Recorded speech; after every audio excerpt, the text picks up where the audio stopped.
Estamos iniciando mais um programa Além do Visível. Eu sou Fernando Vidia e hoje nós vamos falar sobre para onde a gente vai depois que a gente morre. Já parou para pensar? E aí? Aquela história de será que eu vou pro céu? Pro SED?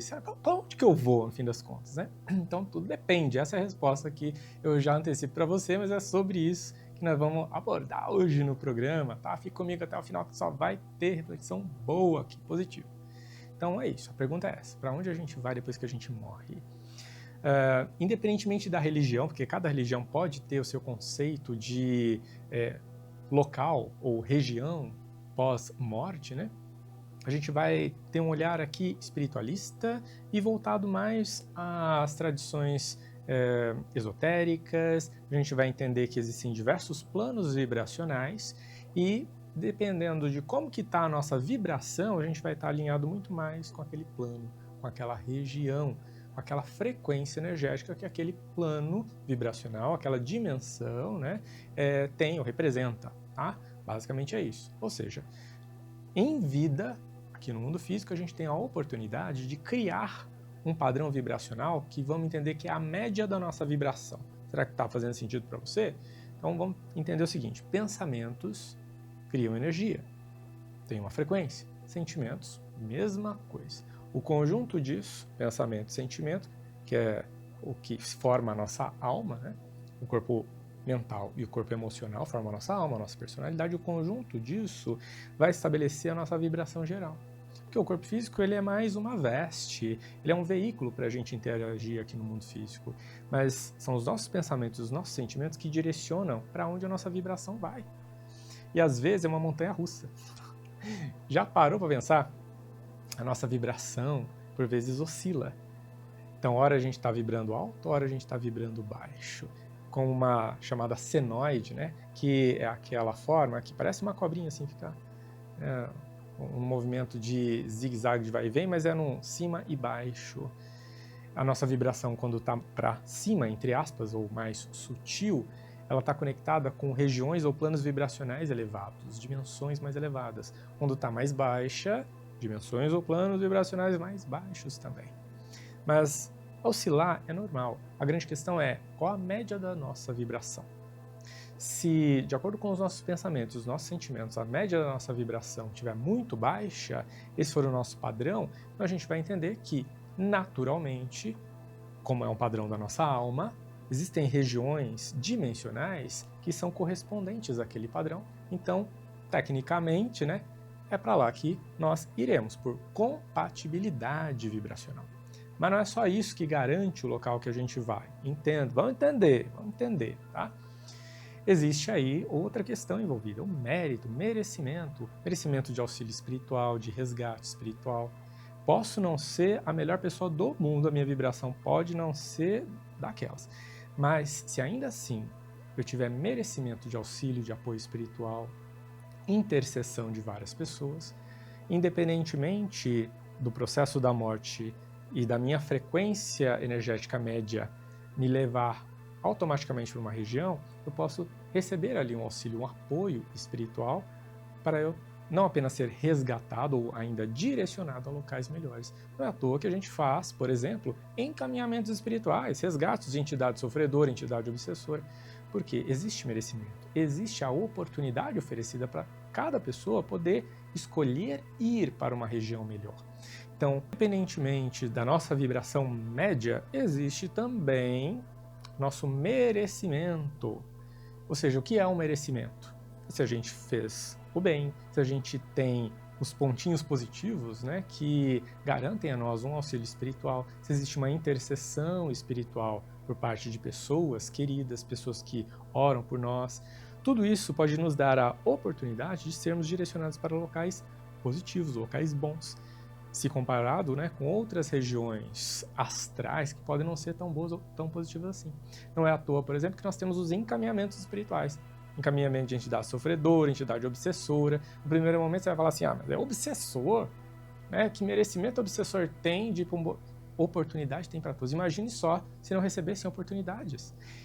Que justiça divina seria essa? Ou que, ainda melhor, misericórdia e compaixão divina seria essa? todos nós recebemos chances de irmos para bons lugares. E a gente vai explorar isso um pouquinho mais, tá? No próximo bloco a gente vai entender aí como que o plano espiritual pode nos auxiliar, o que acontece, por exemplo, se a gente decide abreviar a nossa encarnação. Já parou para pensar? Fala assim, tô aqui encarnado, mas tô infeliz, acho que essa encarnação não é para mim, deixa eu abreviar isso daqui logo e ir para a próxima. E é coisa séria. Você cogitar a possibilidade, por exemplo, de abreviar uma encarnação. Quando a gente está falando de abreviar a encarnação, é falar assim, tô abreviando aqui, tchau para todo mundo, tô voltando para o plano espiritual, por livre e espontânea vontade. Isso é muito grave, isso é muito grave. A gente vai entender um pouquinho melhor na parte 2 do nosso programa. Espera aí que eu volto. Estamos de volta para a parte 2 do nosso programa e agora a gente vai elaborar um pouco melhor essa ideia de, pera lá, estou vivendo aqui a minha encarnação, eu quero ir para um bom lugar. Afinal de contas, né, queremos estar em bons lugares, a não ser que a pessoa deliberadamente fala, eu quero ir para um lugar ruim. Acredito que não é o caso de ninguém aqui que está acompanhando esse programa, que está em busca de autoconhecimento e evolução, né? Então, vamos lá. Quanto melhores ações nós tivermos, quanto melhores pessoas formos, quanto mais o bem a gente fizer, mais a gente vai garantir esse mérito, né, de elevar a nossa vibração e estar mais compatível naturalmente com regiões espirituais mais elevadas, com dimensões mais elevadas. Orarmos, fazermos o bem. Poxa vida, a gente não vai pensar aqui necessariamente que poxa, eu vou para um local ruim só porque eu não fiz caridade, também não é assim. Você é uma boa pessoa, você está se cuidando, você está se transformando, sendo uma pessoa cada vez melhor, a cada dia você está comprometido em ser uma versão melhor de si mesmo ou si mesma, então você já está garantindo que você está progredindo encarnação após encarnação. É natural que você vá para um bom local. E quanto mais expandida estiver a sua mente, a sua consciência para isso e para o auxílio espiritual até mesmo, mais apoio espiritual você vai ter. Quando for o momento, quando chegar a hora, naturalmente, da sua passagem, do seu retorno para o plano espiritual. Mas aí vem aquela pergunta, e aquelas pessoas que decidem abreviar a encarnação e retornar mais cedo para o plano espiritual, deliberadamente, atentando contra a própria encarnação? Em casos assim, eis a questão, né? A pessoa está infringindo uma lei divina, que é a lei da evolução. Poderíamos chamar de lesa divindade, a si mesma, a divindade que habita em si.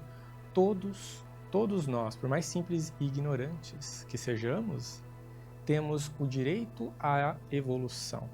E por força de lei divina, nós tendemos a esse progresso. E toda vez que a gente infringe essa lei divina, que é uma lei de progresso, a gente pode retornar, então, ao plano espiritual, mas aquilo fica registrado na nossa alma, como se fosse uma infração, não é? E é possível que, conforme as próprias consciências divinas que regem a evolução e o karma humano, que para não atentarmos, caso essa seja uma tendência da nossa alma, não atentarmos novamente contra a nossa vida e a nossa evolução, que numa encarnação nós, ao virmos a esse mundo, após escolhermos e aceitarmos a nossa prova, tenhamos, por vezes, alguma deficiência que possa limitar as possibilidades de a gente vir a tentar contra a nossa vida novamente. Parar para pensar nisso? Então, é claro, cada caso é um caso, mas imagine só, pessoas que podem vir com alguma má formação, alguma deficiência, seja física, intelectual, podem ter dentro do fator kármico, né, processos diversos ali a serem compreendidos, entendidos, e às vezes ela precisa vir com alguma limitação para garantir que ela conclua toda aquela encarnação, por mais que através de alguns olhos a gente possa entender ser uma encarnação um tanto penosa, em razão daquelas limitações, pode ser necessário para que a alma dela conclua um processo. Percebe a importância disso? Então, vamos entender que nada está fora do lugar, nada está fora do eixo. A gente vai exatamente para onde a gente precisa ir, conforme a média da nossa vibração e essa média ponderada das nossas boas ações. Queremos ir para bons lugares? Sejamos boas pessoas. Pense nisso. E aí, gostou da reflexão? Eu espero que sim. Me deixa saber, manda sempre mensagem para mim, saber se está gostando aqui dos programas. E manda sugestão também. É só mandar um e-mail para mim, Além do visível, @fernandovidia.com.br, manda sua mensagem, eu vou adorar receber, e me acompanhe nas redes sociais, @fernandovidia. Eu vou ficando por aqui, vejo vocês no próximo programa. Super beijo e até mais.